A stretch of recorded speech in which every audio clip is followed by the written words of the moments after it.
did is we posed the question, what if someone found this? What would they do? Okay. Where would they go with this information?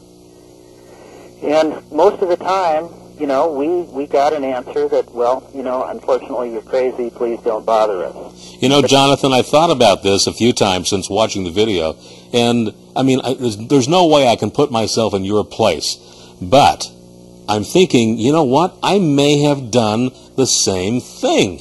Well, you know, there is no school to learn what to do when the circumstances like this happened. And all I did was react to the moment, to try to keep breathing, to try to keep moving, to try to go home and get some help. Jonathan, okay. Before we have to go to another commercial break shortly. So we want to show this next clip.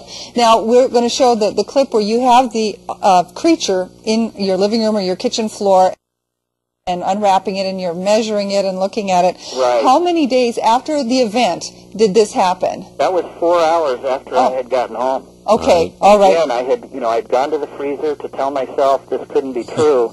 I realized it was, and I carried it into my rec room, and the videotape that you're about to show is that exact moment. Okay. We're going to run that right now. Wayne, go ahead.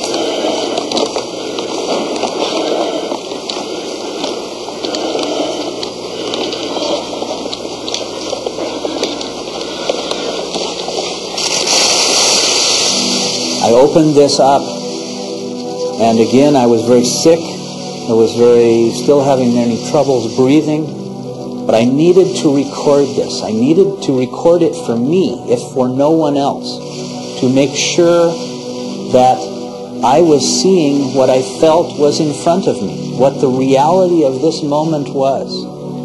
So I did this alone, and I opened the blanket, and I looked at this body.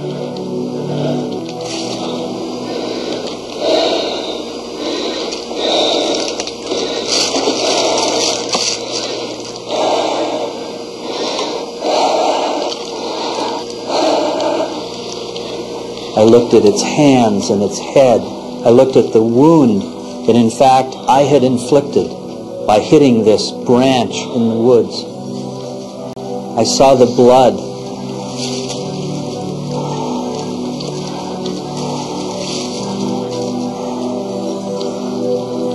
I didn't realize at the time that in fact this creature was not dead. I felt that it was dead. And only 3 days later did I realize that even in this video, in this moment, you could see signs of its eyes moving and its facial muscles moving. But because of my sickness, because of my fatigue, and maybe because I did not want to accept this reality, I did not see this eye movement at this time.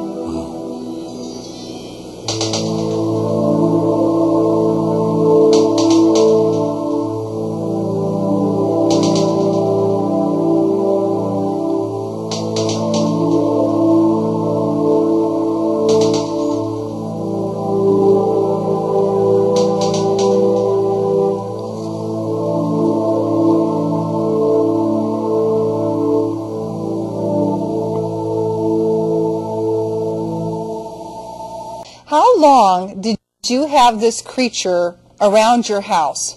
I had this creature in my house, in my possession for 9 days, where I was taking it out of the freezer, showing it to friends and colleagues that worked with me at the University of Washington Medical Center, and where we actually had the opportunity to take samples from the wound that I inflicted, the blood samples, the tissue samples of its skin, and also cranial material. So now we've got another. Now you are assuming all along that it's dead. Wait a minute. You're assuming all along that it's dead. All this time you're taking pictures and samples.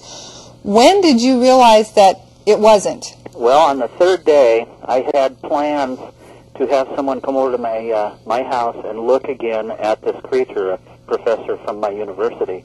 And at the last minute, he called and canceled very abruptly, almost rudely. And I was a little bit upset, but hey, you know, what I was going through was upsetting enough. So I went back out to the garage where I had set up a table and some lights for him to look at the body, and I started putting this stuff away. And while I was doing this, I started to hear a noise that was coming from, like, underneath the freezer, and kind of a scratching sound. And I thought, well, maybe it's the compressor going out. And if this was true, I would have to find another place very quickly to put this because it would start decomposing. Well, for me to check this was simple, was to open the top of the freezer and look at the thermometer on the inside. And if the temperature was rising, obviously, it was breaking down. So, without thinking, I just went over, opened the lid, and at this moment, this creature sat up out of the middle of this thermal blanket and started screaming at me with this terrific energy that almost pushed me against the wall. All right, Jonathan, that's amazing. I mean, that just sends a shiver through. I have to tell the viewers, the screaming. We've been playing this now a few times in our house, and we have a small cat who really doesn't pay any attention to us most of the time. In fact, he doesn't pay attention to much of anything. However, when this scream went on TV last night, or a couple nights ago, he got all upset, and his back arched, and there he was. Yeah. Well, I'll tell you, that scream has been around the world, and it was tested in Japan by some sound engineers who proved that it was, in fact, a biological sound. I feel it. You said a few minutes ago that you had done some tissue samples. Now, did those tissue samples show anything, of any consequence? Oh, and they are incredible. Again, you know, this case has a tremendous amount of evidence, as well as videotape and photographs. And even if you don't believe me or my words, this kind of evidence has to be looked at in its own self. The tissue samples that we had, again, were from blood tissue and cranial matter tissue from the wound on his head. We did a pathology study case at the University of Washington Medical Center with the head pathologist who said no matter what he found, he would go public with this information. What we found is huge amounts of differences between human and animal. And one of the most impressive finds is that it had 46 chromosomes, exactly like human, but 9 of them were definitely not human, and the closest representation to those we could find was dolphins and sea tortoise. That means this creature was genetically engineered, most likely to work in our atmosphere. This was like a robot that was built to do this job.